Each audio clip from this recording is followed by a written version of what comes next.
2010, representatives from the UN Convention on Biological Diversity convened in Nagoya, Japan to respond to the global biodiversity crisis. Out of this gathering was born Aichi 11, a target for signatories to protect at least 17% of their terrestrial areas by 2020.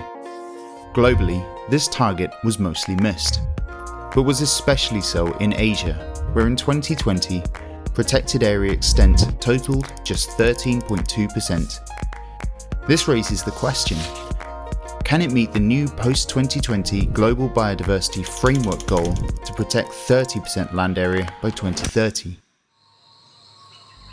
In combining exceptional biodiversity and ecosystems with half the world's population and rapid economic growth, implementing Aichi 11 was always going to be a challenge for Asia. When assessing the progress, Asia averaged just 13.5% protected area coverage per country, with a listless annual rate of increase of just 0.4% per year.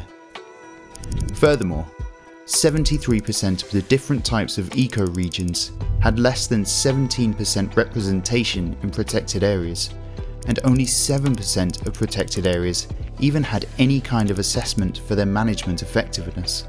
These underwhelming results do not bode well for a continent that is experiencing some of the world's highest rates of habitat loss.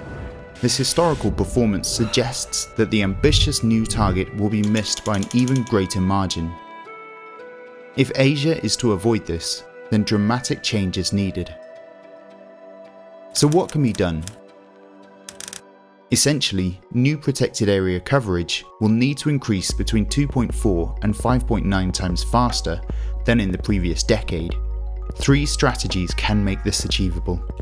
First, an essential step is simply recognizing and documenting other effective area-based conservation measures, governed by indigenous and/or local communities or private actors that conserve biodiversity as well as ecosystem functions.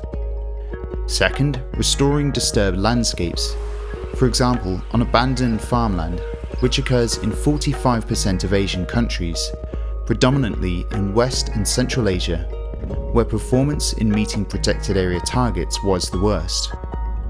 Finally, transboundary protected areas can be formed, where many threatened species persist, but where increasing border obstacles threaten movement. Asia is a vast, diverse continent, with challenges specific to each country. Nevertheless, its rich biodiversity can be preserved, and these 3 recommendations provide a pathway to meet the challenge of protecting 30% land area by 2030. It is up to each country to work towards meeting this target.